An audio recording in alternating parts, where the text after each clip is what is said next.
আজকের topic English basic.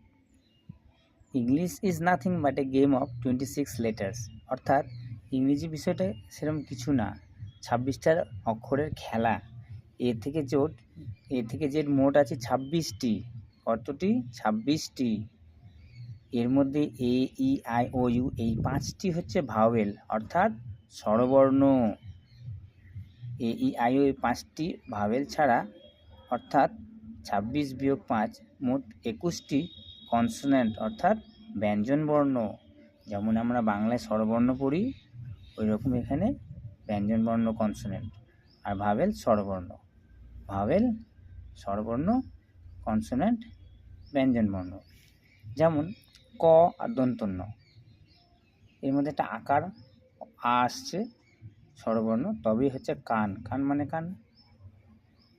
ইংরেজিতে শিখতেই সেই রকমই পি এন, মাঝে যদি ই দিই তাহলে ভাওয়েলটা যোগ হয়ে গেল পেন। পেন মানে কলম। কলম, এই যে কলম। ঠিক আছে, তাহলে ভাওয়েল ছাড়া শব্দ গঠন হয় না। কিছু কিছু ক্ষেত্রে হয়, সেগুলো ব্যতিক্রম। আবার ডাব্লু ও ওয়াই এই দুটিকে আবার সেমি ভাওয়েলও বলে।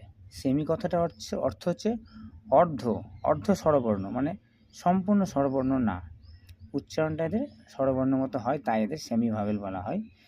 উদাহরণ দেখলে আমরা বুঝতে পারবো। যেমন W E double L, well. Well মানে কুয়া। ডাব্লু ই এর উচ্চারণটা মানে ওয়েল। ওয়েল একসাথে উচ্চারণ হচ্ছে, ডাব্লুটা উচ্চারণটা ই এর সাথে যোগ হয়ে গেছে। ওয়াই এস, ইএস, ইটা ওয়াইটা মিশে গিয়েছে, একসাথে উচ্চারণ হয়েছে। ওয়াইটা ই এর মতো উচ্চারণ হয়ে ইএস হয়ে গেছে। হ্যাঁ, ইয়েস মানে হ্যাঁ। ওয়েট মানে ভেজা, ওয়েটটাও তাই। ওই রকম স্কাই আকাশ, স্পাই গুপ্তচর, ফ্লাই মাছি, ফ্রাই ভাজা, ক্রাই কান্না। এই দেখো ওয়াইগুলো সব এগুলো সেমি ভাবে। আবার ডিপথং, ডিপথং মানে হচ্ছে combination of two vowel sounds, মানে দুটো ভাওয়েল পরপর থাকার জন্য একসাথে যে উচ্চারণটা হয় সেটাকে বলা হয় diphthong.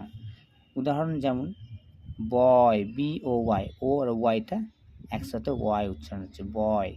Toy, joy, oil, royal, cow, coin, cloud.